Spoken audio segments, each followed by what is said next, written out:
Donc aujourd'hui, dans le cours théorique numéro 11, on va poursuivre les NDT. Aujourd'hui, on va parler des particules magnétiques.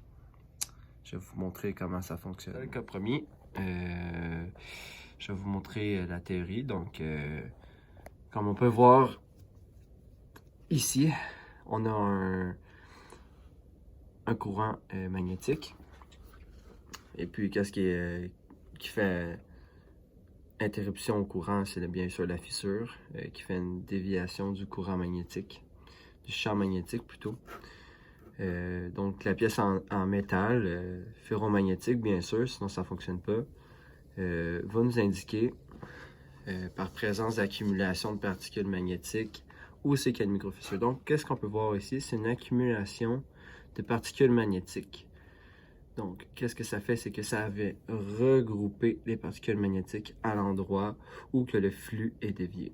Alors, pour démontrer ce que je viens d'illustrer, de ce que je viens d'expliquer, on va utiliser cette petite vidéo-là. Je vais vous faire la narration de ce qui va se passer. Alors, ils vont prendre un engrenage, une gear wheel.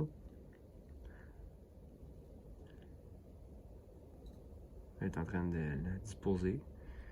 Donc, un courant électrique qui passe à travers la gear wheel. Puis on injecte des particules magnétiques. En fait, il y a des particules magnétiques dans ce liquide. Et puis là, la vision qui vient de changer, en fait, c'est un ultraviolet qui vient encore plus révéler les microfissures. Donc, on peut voir à chaque emplacement des flèches des particules magnétiques qui sont regroupées. Donc ça nous expose clairement les microfissures qui se sont produites à cause de fatigue. Sans cette révélation, on n'aurait jamais pu voir que en fait la pièce est en train de se fatiguer. Elle a l'air bien normale, mais non, finalement elle est fatiguée. Donc avec le ultraviolet, ça nous permet de mieux voir que la lumière du jour. Puis comme je l'ai dit, les liquides, ça, ils renferment des particules magnétiques. Moi, dans mes vidéos passées, j'avais utilisé des particules magnétiques qui n'étaient pas dans un liquide, mais il existe justement des liquides avec des particules magnétiques. Alors, merci. Donc, pour ce qui est de l'inspection par ultrasons, je vais vous expliquer dans le fond la théorie de l'ultrason, comment ça fonctionne, et puis je vais vous montrer des exemples, qu'est-ce qui est pertinent à inspecter avec cette méthode. Ici, dans le cahier de cours, on peut voir la théorie rattachée à une inspection par ultrasons.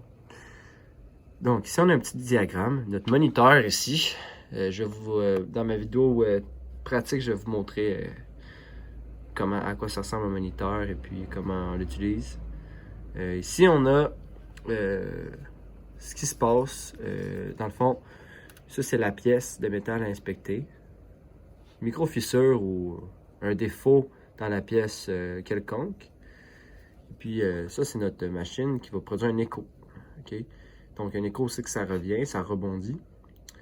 Donc qu'est-ce qu'on peut apparaître sur notre moniteur? C'est l'écho du début. Okay? L'écho du début, c'est l'écho qui va se créer quand l'écho rentre dans la pièce. Okay? L'écho de la fin, ça va être l'écho produit à la fin de la pièce. Et puis, quand il y a un défaut, il y a toujours une courbe au milieu de ces deux échos-là. Cette courbe indique la présence d'un défaut. Donc, l'onde fait le trajet ici, pou, poulou, poulou. Là, elle va venir toucher le défaut, ondulation, et puis elle va venir terminer là. Voilà. Aussi, je vais vous expliquer que un des grands avantages d'une inspection par ultrason, c'est qu'on peut détecter des microfissures, des imperfections dans la pièce, comme je vous l'ai montré. Ça, c'est un grand avantage parce que c'est des endroits que tu peux pas voir avec tes yeux. Tu as besoin de plus de technologie. Tu peux pas inspecter ça avec tes yeux là, dans une pièce. Donc, c'est un avantage. Ça se fait aussi sur l'acier aluminium, comme la plupart des inspections NDT. En fait, une des variantes de cette inspection-là, c'est que ça se fait surtout sur des matériaux composites pour voir si les feuilles qui sont compressées ensemble du matériau composite, il n'y en a pas une dedans que ce sont des feuilles. Je vais vous montrer ça. Les matériaux composites sont assemblés de plusieurs feuilles compressées ensemble. En fait, il est important de savoir que chaque feuille a son orientation spécifique pour donner une force mécanique à la pièce en matériaux composites. Mais ce que je vais vous expliquer, c'est que entre deux feuilles, il peut des fois il y a de la colle évidemment appliquée pour que ça tienne. Mais ce qui est important de savoir, c'est que des fois ça peut décoller. Ici, ils nous font un plan séparé. Mais en fait, dans la vraie vie, les couches superposées peuvent se décoller. Une d'entre elles. Ça peut venir affecter l'efficacité mécanique de la pièce en composite, puis ultimement fissurer, briser. Fait que c'est important de détecter ce décollement qui se crée des fois dû à la fatigue, des fois ou juste un bris qui survient. Alors c'est avec l'inspection par ultrason qu'on arrive à pouvoir détecter cela. Ici, j'ai trouvé une photo d'une belle aile en fibre de carbone. C'est très léger, très résistant, mais il faut faire des inspections NDT ultrason pour pouvoir bien s'assurer qu'elle est en bon état, en profondeur. On peut même voir, comme je l'ai dit, chaque couche est positionnée d'un certain angle. On peut même voir, on peut voir même le tissage en fait de notre fibre de carbone, va dans quel sens. Il faut savoir que chaque couche a son sens de tissage. Mettons, celui-là est de même. Bon, mais la feuille d'en dessous peut être de même, l'autre de même. Ce qui assure une force mécanique dans tous les sens. Donc, l'aile peut plier dans tous les sens. Et puis voilà. Afin de vous montrer plus clairement ce que j'expliquais tantôt, on va utiliser cette vidéo-là. Donc, dans la vidéo, on a un moniteur, on a un émetteur, puis on a notre pièce qu'on va inspecter. Okay, les ondes du moniteur, de notre émetteur vont dans ce sens-là, okay, de la pièce. Puis, il va déplacer son émetteur sur la pièce de cette façon-ci. Puis, sur notre graphique, on va pouvoir voir le changement qui va se produire. Alors, je vous fais pas plus attendre, je vous montre ça. Donc là, il déplace. On s'attend éventuellement qu'il y ait une courbe au début puis à la fin. Là, au fur et à mesure qu'il avance son émetteur, on peut voir une courbe apparaître au milieu. Cette courbe-là est très, très, très précise. Elle est indiquée ici en rouge, à peu près à 138 mm. Mais en fait, très, très précisément à 138,82 mm.